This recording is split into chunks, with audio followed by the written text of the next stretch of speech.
Uganda mu kiseera kino ekituufu twebaza Katonda olw'omukisa guno omulala gwatwongedde taata kabaka bakabaka. Kale abooluganda tuzze kubuulira enjiri kimanye n'enjiri Katonda agiteeseteese ng'alina gwagiteekeddeteekedde. Kale owooluganda bw'obanga kwoli tegeeza kwaliko, tegeeza ne kwaliko naye ategeeze kwaliko, buulira neibawo, muliraanwawo, mukwano gwo, muwalawo, sengaawo, buli omu mutegeeze enjiri kigambo eky'omwoyo kino kizze tugabanyire wamu kwagala kwa Katonda kukole. Kale nga tulinawo esekendi ntono nnyo ng'okyeyalinga ng'obuulira kubaddako.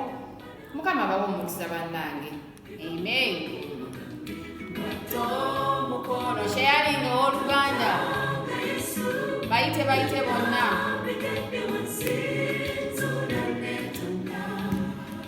Okay. Abooluganda olwaleero tuzze n'omulama gwaffe nga tweyongerayo ekigambo ky'okukkiriza. Beera n'okukkiriza mu Katonda gwe mulama gwe tuzze nagwo. Kale owooluganda tugenda kugendako mu Bayibuli naye nga tetunnabagenda mu Bayibuli kasooke tugulewo n'okusaba. Kale katusabe.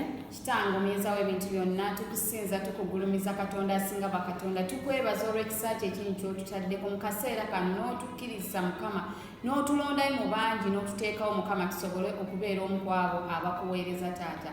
Mu kaseera kano nga w'otutaddewo tukowoola omwoyo wa Mukama leka ye atwale obuyinza, ekitiibwa kyo kirabisibwe, baako gw'okwatako, tukowoola ekisa kyo n'obulungi boleka ekitiibwa kyo kirabisibwe. Wakati nga twogera ffe tuvaawo omwoyo wa Mukama jangu otule ku lulimi lwaffe, gw'oba oyogera n'abantu boleka nnyini kigambo kino akipiikinge era akitwale kimukolere. Byonna tubisabe nga tuyita mu Kristo Yesu omwana wa Katonda omulamu. Amen.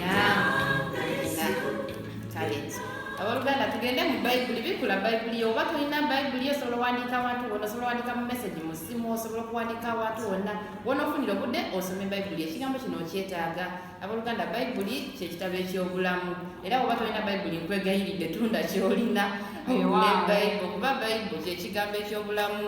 Tosobola kubeera mu kukkiriza mu Katonda nga tolina Bayibuli kubanga ebigambo eby'okukkiriza biva mu Bayibuli. Kale katutandike ne Matayo.